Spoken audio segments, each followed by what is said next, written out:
Dans les évangiles, l'Église, c'est le groupe des disciples qui font vie commune avec Jésus, ont droit à un enseignement particulier, Marc 4, 33, 34, collabore à l'apostolat du Maître, Luc 10, 1. Ces disciples ne sont pas une élite, Marc insiste sur leur lenteur à croire, Marc 8, 14, 21. Jésus les éduque, peu à peu, aux mœurs de l'Évangile.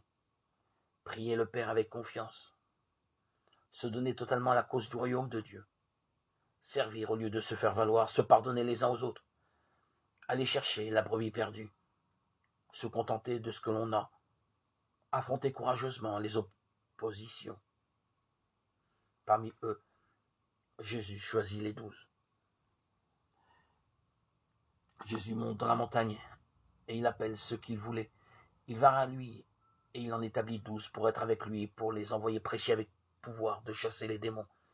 Il établit les 12. Pierre, c'est le surnom qu'il a donné à Simon, Jacques le fils de Zébédée et Jean le frère de Jacques. Et il leur donna le surnom de Boanerges, c'est-à-dire fils du tonnerre.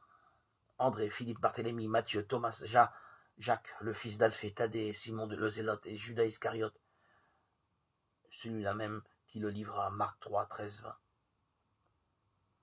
Ce groupe des 12, aussi disparate que possible, est le noyau de la communauté des disciples.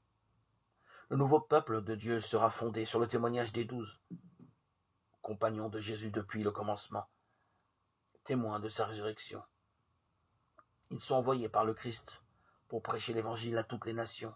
Actes 1, 21, 22, Luc 22, 28, 30, Matthieu 28, 16, 20, Apocalypse 21, 14.